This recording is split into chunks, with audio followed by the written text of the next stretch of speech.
In America, packaging is responsible for 30 or 40% of the household waste, so it's a big problem. We decided years ago to pursue lower virgin material in the packaging that we make. And we went from 25% of post-consumer recycled plastic in our bottles and jars in the late 90s to about 45% in 2002, and now 80, 100% in post-consumer recycled HDPE and PET. And this was a long journey, innovation after innovation, and it happened basically because of partnership with suppliers. I don't think you can achieve anything in sustainability by yourself. You always need more ideas, you need to innovate. It's been a great journey because suppliers got transformed by our mission. We call it the mission. It's the vision that gives life to our company. But we learn a lot of things too. Our people got super educated on materials. It allowed to educate and motivate all our employees. Packaging for an industrial company like us touches a lot of people, distribution, operations in general, manufacturing. So it's been also a great motivator. It's something people can feel proud of. I think that for a consumer company, the consumer needs to be part of the equation and needs to be considered as a major stakeholder, perhaps the owner of the brand.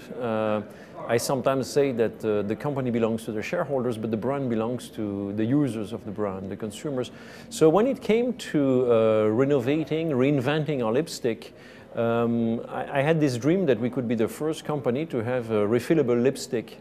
And this idea was not, even at Aveda, was not very popular because basically I had everyone against me. The mother company, with their experience about lipstick, thought that this couldn't make sense because the lipstick for women is a status symbol. So it went against something very, very basic motivation in the market. Designers were not excited because they couldn't imagine how this would look cool and nice. So we did the research. We went to our users, we asked them, well, how about this idea? And we got a very good response, and we found out that they would be ready to buy one lipstick case for 3 lipsticks. And that was good for us. We did launch the product. The designers became very excited because they understood that it's not about the material and the heaviness of the, it's not of the material aspect of the packaging, it was about the shape. They created a beautiful shape. They won 3 international design awards. More importantly, the final response was it was a big market success because our sales went up 30%. And when we checked the ratio of lipsticks per outer case, we found out that actually our consumers had done better than what they said. They were buying 6 lipsticks for 1 case.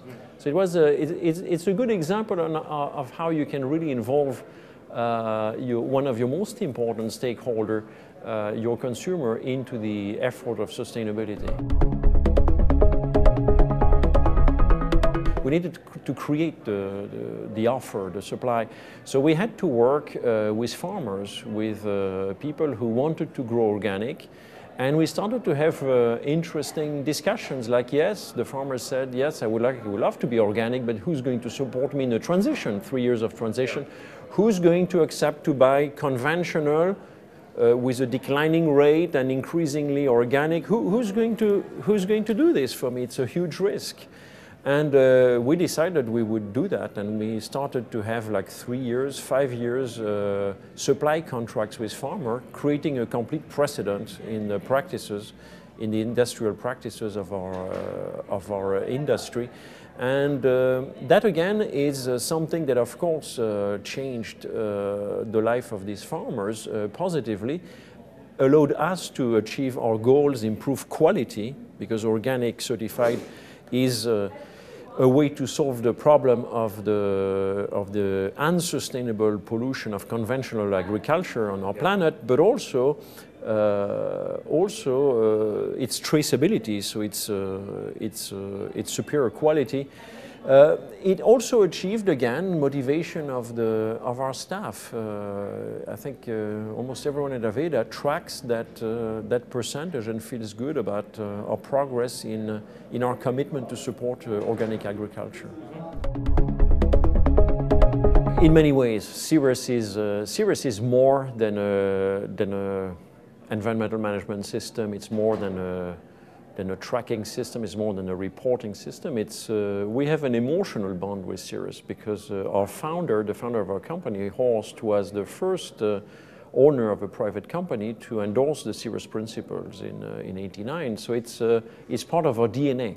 But it's also a very compassionate organization that has relationship with other stakeholders, non-profit NGOs, other industries, and they helped us a lot. We have a nice 96-2006 history to look at, and it's exciting to see that just in the domain of, in the area of energy conservation, for instance, in '96, as a manufacturer, we were emitting 3.25 pounds of CO2 per kilo of product we made in our plant in Blaine.